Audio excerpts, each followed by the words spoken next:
this is an opportune moment to have a discussion about the lessons of the Black Panther movement. I personally come from a generation that took its inspiration from the role that the Panthers played in the 1960s and influenced our political and ideological outlook, giving birth, alongside obviously the influence of the national liberation movement in the colonies, but heavily influenced by the Panthers, the civil rights movement, and the ideas that came out of it, to form what came to be known as the Black Consciousness movement in South Africa,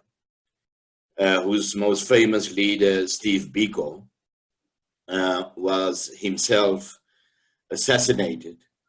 as indeed were many figures in the civil rights movement in the US itself, like Malcolm X and Martin Luther King and so forth. And I think that the thing that is striking about what is unfolded is the speed with which what is now a global uprising has developed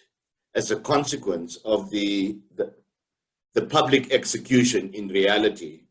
of George Floyd nearly 3 weeks ago now.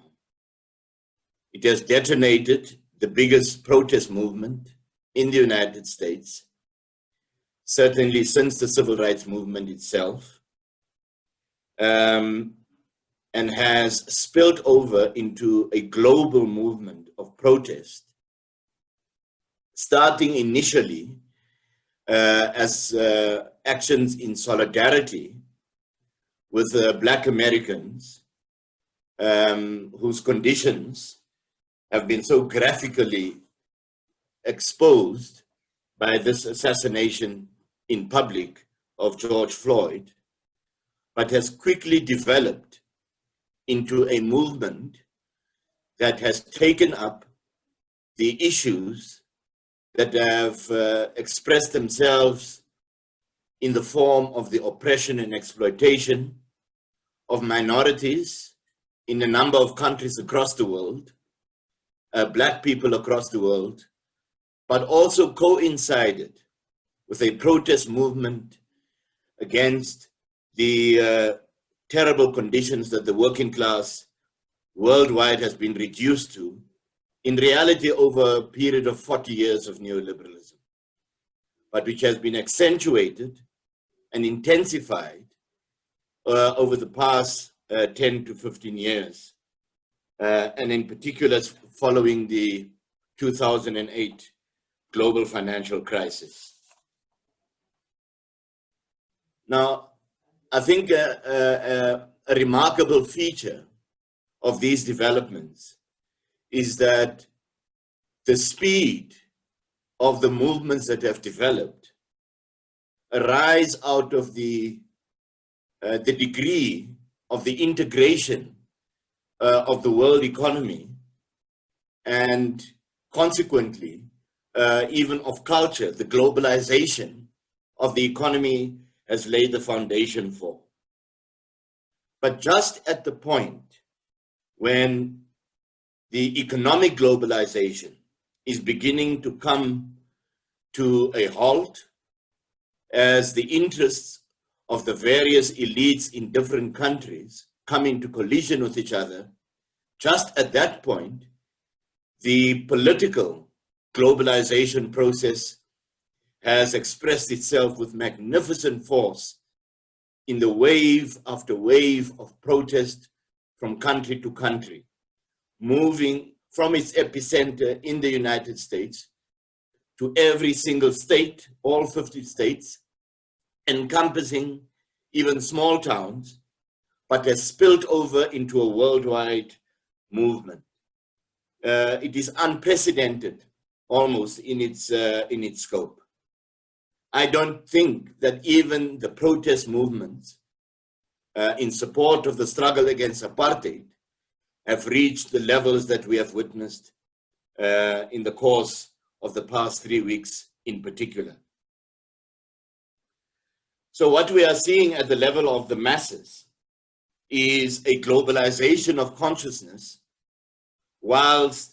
the institutions and the agreements of globalization economically are beginning to break down. And I think it is particularly striking the speed with which, having started off as a movement in solidarity with Afro-Americans over what they have gone through, the struggle, the activists and the youth in particular who have been to the forefront of this movement have quickly established the connection between the oppression that is the fate of Black Americans in the United States with the conditions in their own countries. But whilst we marvel at this movement and have to actively and enthusiastically throw our forces into it, it is also our duty as Marxists to act as the memory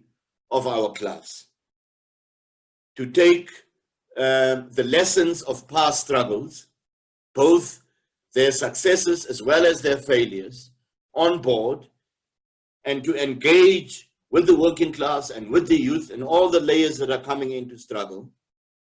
in a discussion to learn from what has taken place. And that is what I think is important about the discussion that we are having tonight. At this stage of the movement, the heavy battalions of the working class have not yet moved decisively into action. But that, I think, is only a matter of time. The deepening economic crisis will see to that. The capitalist class, it is very, very clear, has absolutely no solution to the problem. If one looks at the policies that they've pursued economically, the quantitative easing, the lowering of interest rates to negative levels, there's a level of desperation that has entered into the outlook of the capitalist class internationally to try and find a way out of this problem. But they don't have a solution. The idea that there's going to be a V-shaped recovery is a complete fantasy. And as a consequence, the working class will have no alternative but to enter into struggle, joining forces behind the youth and giving it the necessary social weight in order to challenge the capitalist class in every country on the planet in the period that lies ahead. And the striking aspect of this movement that we are seeing unfolding in front of our eyes is the youthful character as well as its multiracial character that I think itself is quite unprecedented in modern history, at least. And it is of critical importance that we take this opportunity when the movement is still going forward of the undoubted search that is going to begin to take place for answers to the questions about how to take this movement forward in the future. And I think precisely because of the fact that this movement has been detonated and the convulsions that are taking place worldwide have their origins in the incident that took place that I referred to earlier as the public execution of George Floyd. I think it has had a similar impact, incidentally, if one wants to use an historical analogy from the US itself, to the impact of the brutal murder of Emmett Till, the 14-year-old Chicago youth who went on a visit to Mississippi, and for the impertinence of sweet-talking a white woman, was brutally murdered, shot, and his body mutilated. that provided the background for the movement that subsequently took place in the United States, beginning with the Montgomery bus boycott, which laid the basis for the rise of Martin Luther King. The attitude of Emmett Till's mother was that she wanted an open casket funeral so that people could see the brutality that he was subjected to, and which symbolically the entire Black American population suffered on a daily basis in the United States at that time, in particular, when lynching was still a widespread practice. In reality, what has happened to George Floyd was a modern form of lynching, and it has produced the same revulsion, except amongst much wider layers than was the case with Emmett Till. Emmett Till's open casket funeral attracted 250,000 people in Chicago. But the most important impact of that lynching in reality was the political movement that it set into motion that took place in the year after that, in 1955. I think that George Floyd, in that sense, is a modern version, but magnified several times over insofar as its impact on the movement of the youth and of society as a whole, not only in the United States, but across the world. And I think that this makes it very, very important for us to try and examine the manner in which the movement in the United States unfolded and prepared the way for the emergence of the Black Panther Party at a later stage in the 1960s, after the events of the 1950s. Now, I think it is fair to say that in reality, the emergence of the Black Panther Party, against the background of the various movements and waves of protest for civil rights in the United States, represented, insofar as its program, as its methods, its demands are concerned, the convergence of different strands within the civil rights movement in the United States. And in the main, the one represented on the one side by the movement led by Martin Luther King, the one that he started with, that established him with the Montgomery bus boycott, a boycott, incidentally, that went on for 11 months with great determination on the part of the population, many of them having to walk many kilometers, a movement that in the end inspired similar protests in other parts of the United States itself. Movements that came under, a movement that came under attack with intimidatory tactics by the Ku Klux Klan, and resistance on the part of bus owners in other cities, where in one instance, the bus owner was so determined not to give in to the demands of the commuters that they allowed the bus company to go bankrupt. Despite all the resistance, eventually in Montgomery, the state and the company caved in to the demands, and that movement ended in victory. And that victory itself created an enormous sense of self-confidence and inspired the civil rights movement to continue to rise and develop and spread across the United States. Now, the approach that Martin Luther King took in the beginning of his own journey of struggle in the civil rights movement was to promote the idea that changes could come through organizing mass action and pressure on the state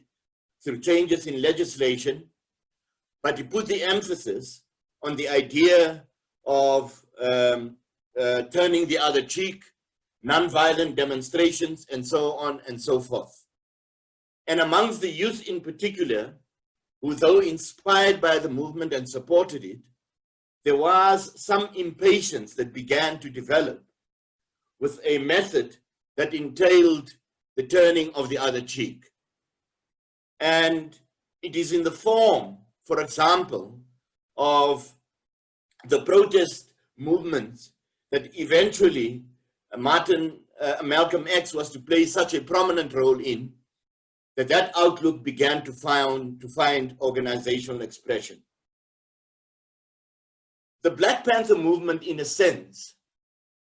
was the result of the convergence of these two different strands, and in particular, the journey that was traveled towards the same conclusions, but from different starting points,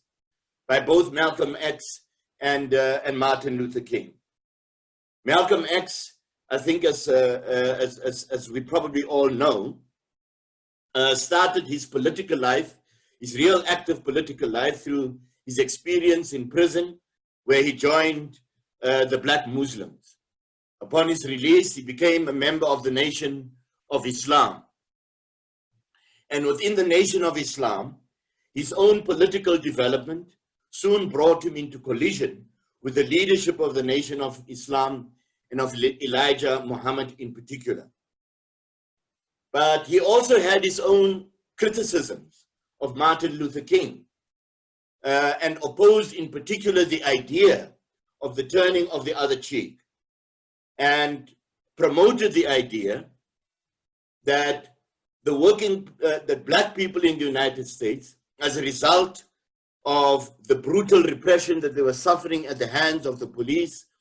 were entitled to defend themselves, and began to promote that idea. But he was also influenced initially by the separatist ideas that predominated within the Nation of Islam itself. But in the course of his own experience, he found a conservatism on the part of the leadership that grated with his own inclination to identify with mass action on the ground, something which put him on the same path as Martin Luther King, even though they were ideologically of different outlook as far as the methods are concerned. And in the course of his own political journey, Malcolm X drew the conclusion increasingly that it was necessary for the Nation of Islam to liberate itself, if you like, from the cocoon that it had placed itself in, taking an aloof attitude towards the civil rights movement in the country in general. And even though there was a certain attraction with the rigorous personal self-discipline that was preached, and even possibly at a certain stage, some support for the idea of a separate state for Black people, it nevertheless meant that the Nation of Islam never succeeded in inserting itself as a significant force within the civil rights movement. And that alienated Malcolm X, who was constantly seeking a way in which to connect with the masses themselves. In the course of his political journey, he went abroad, and that, in his own words, broadened his own mind about the character of the struggle on the question of race and on the question of class. These things began to clarify itself in his own mind. And I think that what many do not appreciate, even probably of the present generation, is that by the time that Malcolm X and Martin Luther King came towards the high point of their own political journey, they had drawn significantly different conclusions from the ones with which they had set out their involvement in the struggle for civil for civil rights in the United States. Martin Luther King came to the conclusion that it was a class struggle, and in fact, he was assassinated after having participated in a protest which involved support for the sanitation workers, white sanitation workers in the city where he was assassinated. Malcolm X himself had increasingly come to the conclusion that it was necessary to recognize that the struggle for the emancipation of the Black oppressed within the United States was linked up with the struggle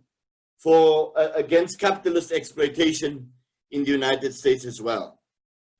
Now, the Black Panther Party was launched a year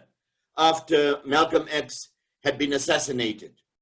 And incidentally, by the time that Malcolm had been assassinated, he had been outside of the Nation of Islam, effectively having been expelled for 50 weeks. The suspension evolving to, in practice, an expulsion, giving him the opportunity to begin to test out the ideas that he felt constrained from campaigning for while still a member of the Nation of Islam. He had drawn the conclusions, in other words, that the struggle for the emancipation of the Black oppressed in America required an approach that is based on a recognition of the class realities of American society and of American imperialism at the same time. As a consequence of this legacy that was left by both Martin Luther King and Malcolm X, the Black Panther Party, when it was founded, was established on a higher level of ideological and political understanding than any element, any strand within the civil rights movement up until that point. And that is reflected in the kind of position that the founding leaders of the Black Panther Party took right at the outset, in the statements of the likes of Bobby Seale, for example, who put a lot of emphasis on the idea of the need for a recognition on the class character of the struggle for civil rights in the United States.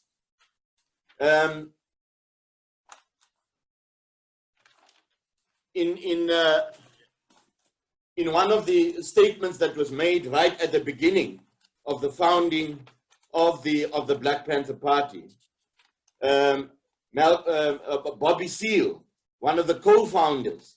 of the party, put a lot of emphasis on the necessity to recognize the class character of the struggle. And this is what he had to say right at the onset. Working class people of all colors must unite against the exploitative, oppressive ruling class. Let me emphasize again, we believe our fight is a class struggle, not a race struggle. This was a critical differentiator, if you like, between the ideological and political outlook of the Black Panther Party and the civil rights movement, the various strands of the civil rights movement up until that point. And that outlook was a reflection of the conclusions that both Malcolm X and Martin Luther King had drawn. And therefore they started on a much higher level of political understanding and ideological development. But it was also reflected in the approach to struggle, the inspiration that they had received from Malcolm X's militancy, the decision on the part of the Black Panther Party to establish what they called patrolling of the peaks. That is to say, to monitor the activities of the police. They made, they took the effort of thoroughly acquainting themselves with the legislation surrounding the right to bear arms, and went around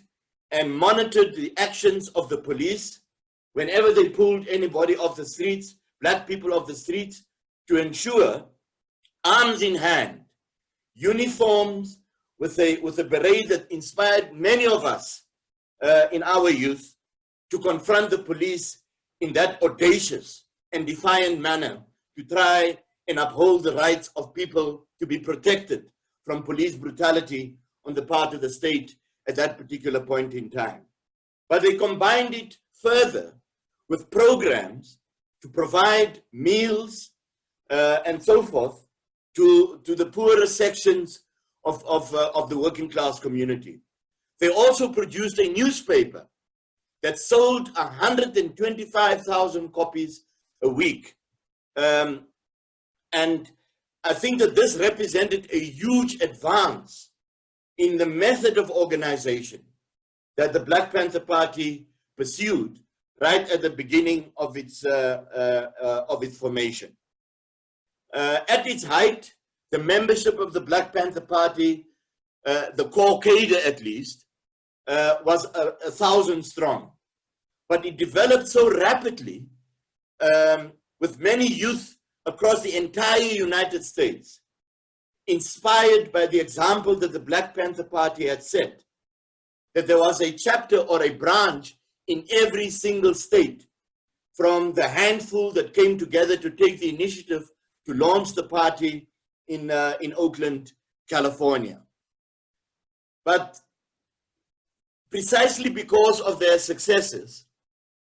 in attracting support amongst the Black population and receiving enormous media attention,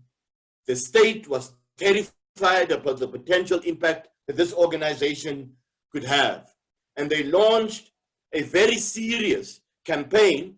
to try and crush the Black Panther Party. This involved a campaign led by the head of the FBI at the time, J. Edgar Hoover, who declared the Black Panther Party to be the greatest threat to the United States, who set up a special program called the Counterintelligence Program,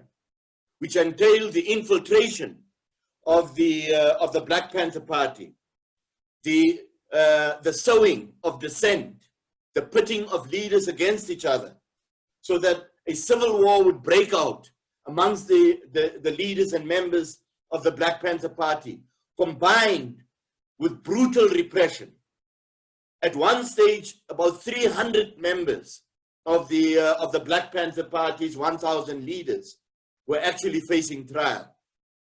In an attempt to intimidate the rest of the population and to try and stop any support for them, they were also gunned down. About 37 or 38 Black Panthers were actually shot down brutally in the streets. Sometimes it involved methods where the state deliberately set up the conditions, even in circumstances where there was absolutely nothing else but the Black Panthers exercising their right to bear arms. They had to be crushed, and these scenes were set up by the state in order to make that possible. But the Black Panther Party leadership in particular also developed further their understanding of the nature and tasks of the struggle and of the character of the political processes taking place, not only in the United States, but also internationally. And in fact, they were influenced significantly by the radicalization of white youth in the United States in opposition to the Vietnam War, and took a very sympathetic and supportive attitude towards that layer of US society, organizing and protesting and rebelling against the Vietnam War. They themselves took the attitude of giving support to the struggle of the Vietnamese people on the basis, captured in the famous words later on by Muhammad Ali, that no Viet Cong has ever called me a nigger, that they would not be prepared to support the imperialist oppression of the Vietnamese people. And they translated their understanding of their attitude, of their outlook, into practical action on the ground amongst the soldiers themselves, where they preached the ideas of the Black Panther Party and encouraged opposition to the imperialist oppression of the Vietnamese people, to the point where one survey indicated that 45% of black soldiers in the army at that time would be quite willing to take up arms in order to pursue their struggle against their own oppression in the United States itself. So they had an enormous influence also amongst the soldiers who were drafted into the army by US imperialism. In relation to the struggle of the working class, there too, the Panthers took the attitude that they needed to give the support, their support, to the struggles of the working class for better wages, for better working conditions, and amongst the trade unions, they set up caucuses, trade union caucuses. But unfortunately, despite all these brilliant steps forward in the manner in which to take the struggle for civil rights in the United States forward, there were unfortunately also limitations in the understanding of the leadership of the Black Panther Party. In relation, for example, to the struggle of the black working class, there wasn't the full understanding of the centrality, not just of the working class in general, but of the organized working class, the workers in the workplace who are daily engaged in a process of struggle against the bosses, which struggle serves as an education in class struggle for the working class, and is a section of the population amongst the Afro-Americans in the United States that historically had played a very, very important role in the development of the trade union struggle. That did not fully, the leadership of the Black Panther Party did not fully grasp. And as a result, their main focus of their activity wasn't the organized work section of the black working class, but they concentrated their attention on the most downtrodden, the most oppressed sections of the working class. And even though they refer to themselves as Marxist-Leninists, that too was on the one side very progressive, in the sense that it expressed an understanding of the role that Marxism has to play as a tool to guide action in the struggle, not just for liberation, but of the working class struggle against the capitalist system itself. But the very adoption of the term Marxism-Leninism reflected as well, unfortunately, the influence of Stalinism. It is common practice, and that is the case even in South Africa today. The new party that has been created by the leadership of the Metal Workers Union, for example, known as the Socialist Revolutionary Workers' Party, refers to itself as Marxist-Leninist. Now, what is significant about that is not that Marxism doesn't need a surname, but the fact that it is what is left out of that name that is significant. It is a term that has been consciously promoted by the Stalinists in order to suppress and erase from history the central role that Trotsky played in the Russian Revolution itself, and to cover over the ideological counter-revolution that set in and expressed through the rise of Stalinism, and that led to disastrous defeats for the struggle of the working class worldwide, including in the struggle for national liberation itself. So whilst it was perfectly understandable for the Black Panther Party leadership to have been inspired by the colonial revolution, by the liberation struggle, the armed struggle in Cuba, in Vietnam itself, and so forth, they did not fully appreciate the central role that the working class has to play and therefore became seduced by ideas that in reality placed them in a position where they adopted an outlook that amounted to them being the liberators of the masses instead of the masses liberating themselves. And in fact, this was recognized by Huey Newton, who said in his book, Revolutionary Suicide, "We were looked upon as an ad hoc military group, acting outside the community fabric and too radical to be part of it. We saw ourselves as the revolutionary vanguard and did not fully understand that only the people can create the revolution, and hence the people did not follow our lead in picking up the gun." They attempted, another expression of this shortcoming was the genuine attempt that they made to try and establish a base of support within the white population as well. But in the path that they chose was through the political formations that had no roots within the white working class itself, and therefore were unable to secure the support that they had hoped to build for themselves within that section of the population. And yet,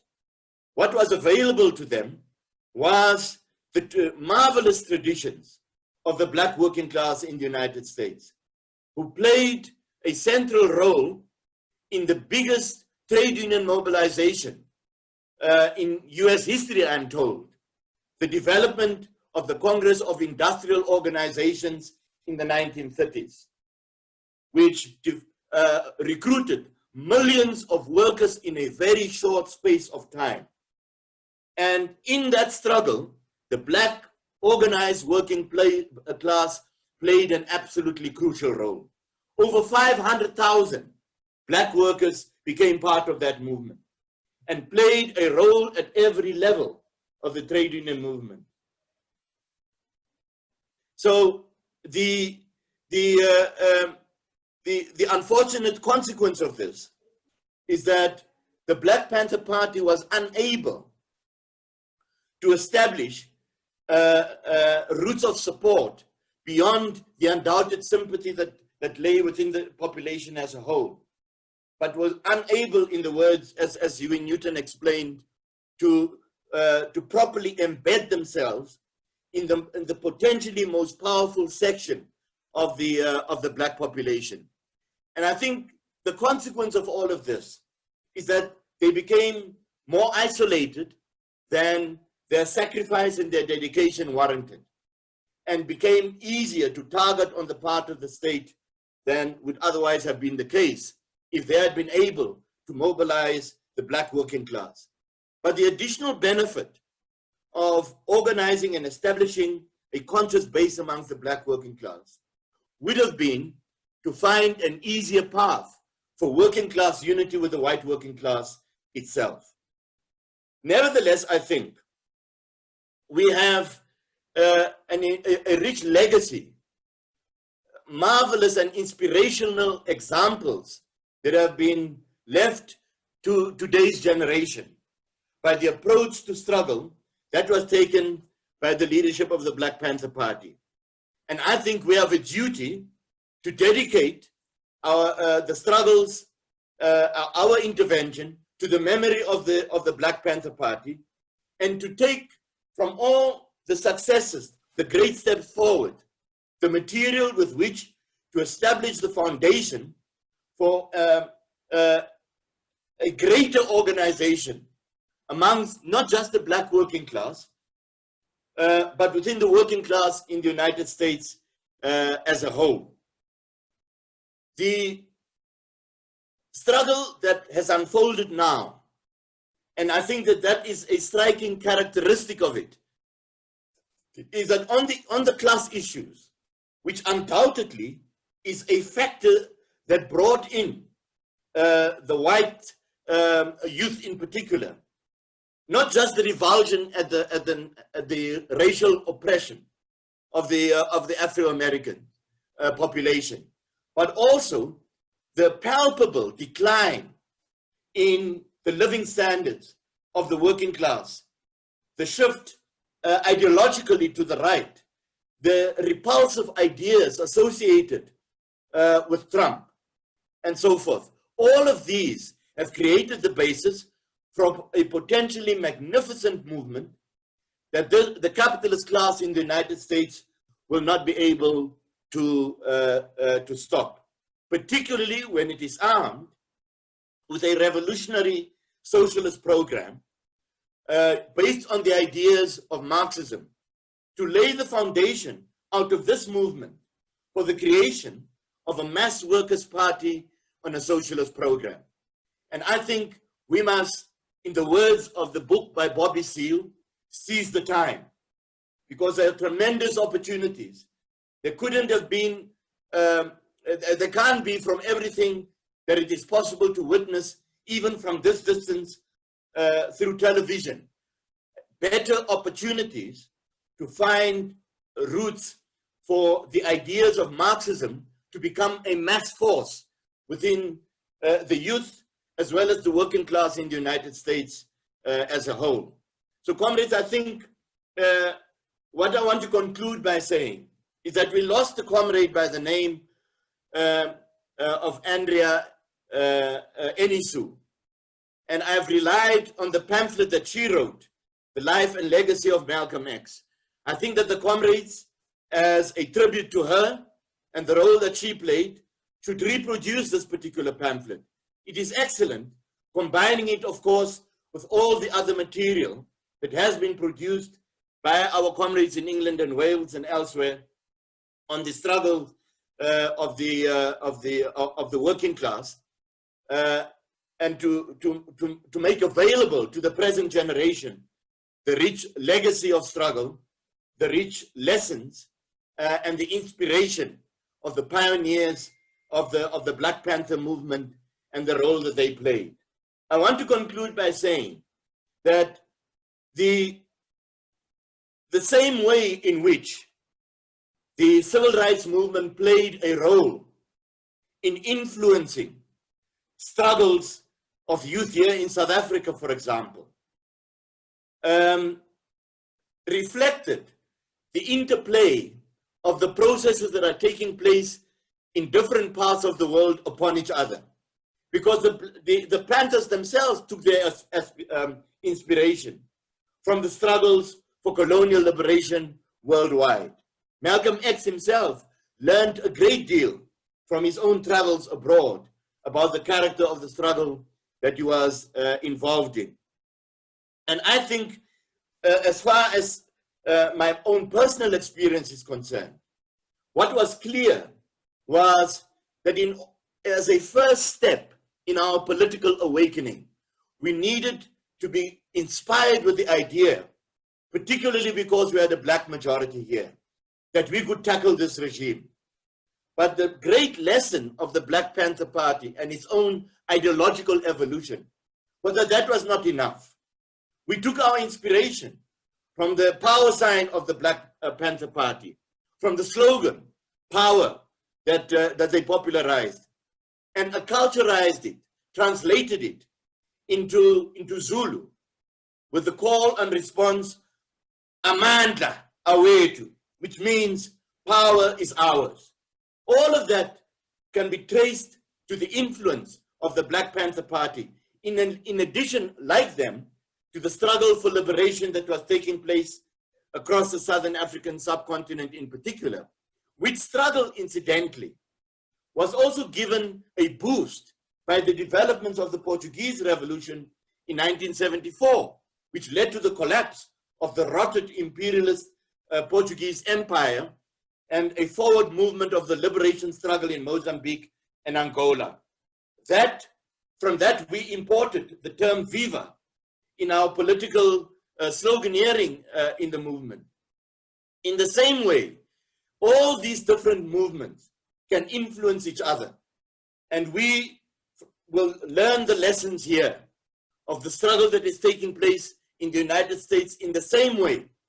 as previous generations were inspired by what has taken place in struggles in years gone by. So comrades, I want to conclude my remarks by saying that